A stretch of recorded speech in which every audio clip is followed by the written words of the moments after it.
the lovely Tricia Richards Service. I'd love to be there with you rather than in America. Well, anyway, I want to say thank you so much for the introduction. I am so honored to be tonight's headline act. Welcome to my 1 hour show. Wait a second. What's that? Oh, okay. Sorry, I'm honored to be the act right before tonight's headline act. Bear with me. At any rate, I'm thrilled to be part of FulBright, since my brother spent his life telling me that I was a half-bright, so it's a privilege nonetheless. Tonight is my comedy debut via Bright Club. I've never done anything like this before, but my colleagues gave me the standard Irish speech of reassurance. I could be grand, and here I am, hoping they'll be right. So one of my first FulBright experiences in Ireland was a get-together at a pub. I know, can you imagine? When I got there, I didn't see any signs telling me where to sit. I didn't see where the FulBrighters were. So I looked around thinking, who looks really, really smart? But then I did something not so smart. I saw two guys at a table and I walked over and introduced myself. And they stared at me, confused. So impressed with how smooth I was, I said, so are you quantitative or are you qualitative? One of the lads swiveled toward me and he said, quantitatively, I'm on my second Guinness, and qualitatively, it's quite good. Would you bring us around? And I knew I had to move on. So I found my other table. Walking around, I found a conversation going on where I could hear the words volcanologist and pedagogy in the same conversation. And I thought, yeah, I think I found my people. So I pulled up a chair and we started to chat. The pub is getting very noisy, very crowded, and it was difficult to hear. A little while later, a guy comes in, pulls up a chair next to me, and he's yelling, hello. And I just kind of waved hello. Sorry, I'm late, he says. So he said, what brings you here? Well, you know that an academic never answers a question simply, right? So I leaned toward him and I thought, okay, took a deep breath. I'm here to look at communication and influences on health behavior in the context of early detection of breast cancer. I said, what? You're a dancer? No.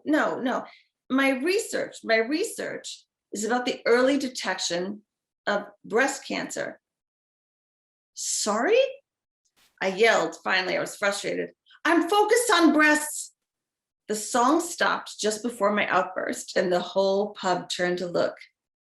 Well, he wasn't fazed in the least. He said, you're focused on breasts? So am I. And he gave the waitress a wink, and she took off for another table. It doesn't want anything to do with him anymore.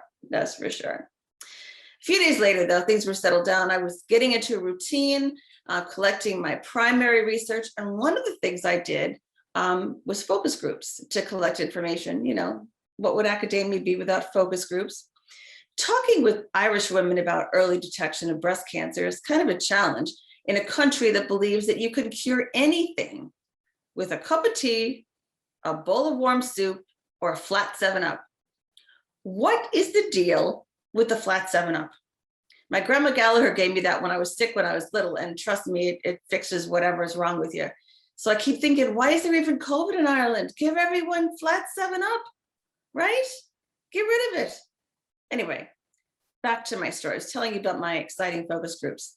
So it's really interesting, Irish women are very direct about their healthcare. You answer a question and they're very matter of fact about it, And so I started talking to them about what they did, what their practices were with mammograms and early detection of breast cancer.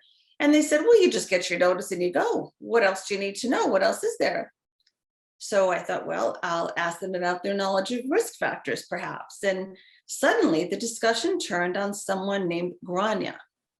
Apparently, Grania was known for storing more in her bra than just her boobs. Now, I don't know where this comes from, but some people, just buy a handbag already. Like pulling stuff out of there, just buy a handbag already. So these women were kind of thinking out loud, and they're saying, well, gee, I wonder if it was always on the left side, maybe with her pin money. And maybe that's why the cancer showed up on that side. But the Irish always have to look at the positive part of a situation. And they said, though, Grania ended up having breast reconstruction surgery, and she kind of ended up with a nice rack. And someone else at the table says, I think that's how she got her second husband. And I'm thinking, I'm a researcher. What do I do with this? Do I write it down? I don't know. Let's see. Grania has a new nice set and recently remarried. I guess those are my notes from that focus group. Anyway, very strange. There's a lesson there. Just put things in your bra that belong there, right? Anyway, my overall research plan was to compare data from Ireland with Romania, where breast cancer outcomes are quite different. So several times I flew to Bucharest to have more focus groups and collect historical data so I could look at that information in context. I do love Romania. It's a nice place. And I have to say that I think Romanian men are very interested in American women. The first Romanian man I met kind of looked at me up and down. I'm thinking, yeah. And he wanted to know my name. So I told him. And he wanted to know where I was from. So we had a little chit chat going on. And he wanted to know where I was staying and how long I was going to be there. And I told him. And I thought, well, this is nice. I mean, everybody's so friendly, right? And finally he said, I stamped your passport. Now get out of line. There's people waiting behind you. Okay. It's not just me then. So I left passport control, went into Romania. Once I was there, I got started on my focus groups as well. And my friend Rodica helped me set those up. She's my language connection. I don't speak Romanian. So she's introducing me to the women at the focus group. And one of the women met me and she said, bang, bang, bang, bang. Rodica, I looked at her. She said, don't mind her. She learned all the English that she knows from watching Westerns. So just don't be surprised. And I looked at the lady again and she said, John Wayne, bang, bang, and started laughing. So that was all she knew of America. Obviously, interesting introduction. So during the focus groups, I asked the kind of questions that you'd expect. What communication did your government give you to encourage you to go for a mammogram? What did your physician say to encourage you to go for mammograms? What did he or she say? If you didn't go for your appointment, then why not? Did anyone go with you to the appointment for social support? 9 out of the 10 Romanian women said their physicians did encourage them to get their mammograms and go with a friend if that made the process easier. 1 out of the 10 women said something I just didn't expect. I mean, between us, it was kind of unusual. She said, courage is being scared to death and saddling up anyway. Well, I may be the only person in history whose breast cancer research has a citation from John Wayne. I don't know. I did love my time in Romania, though. I really did. Like Ireland, Romania is a beautiful country.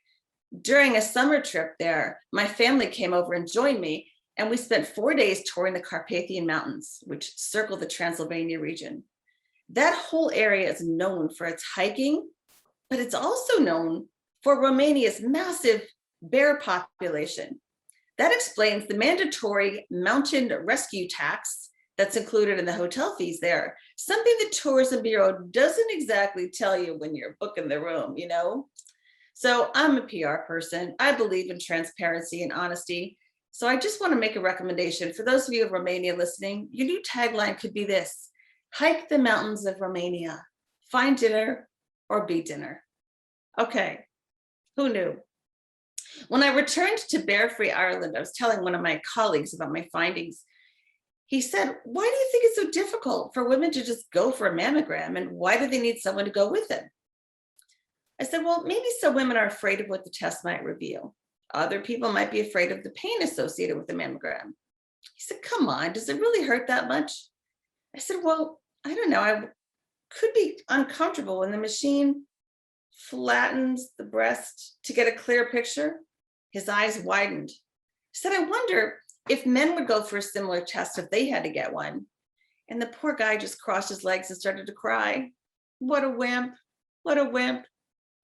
Those are just a few of the highlights of my experiences with FulBright. And I have to say, it's offered me so many opportunities to grow and to learn and tonight to enter the world of stand-up comedy.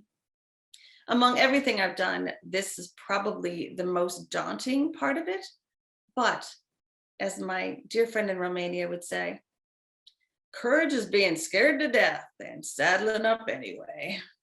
So thanks for giving me some time on the ranch. Good night.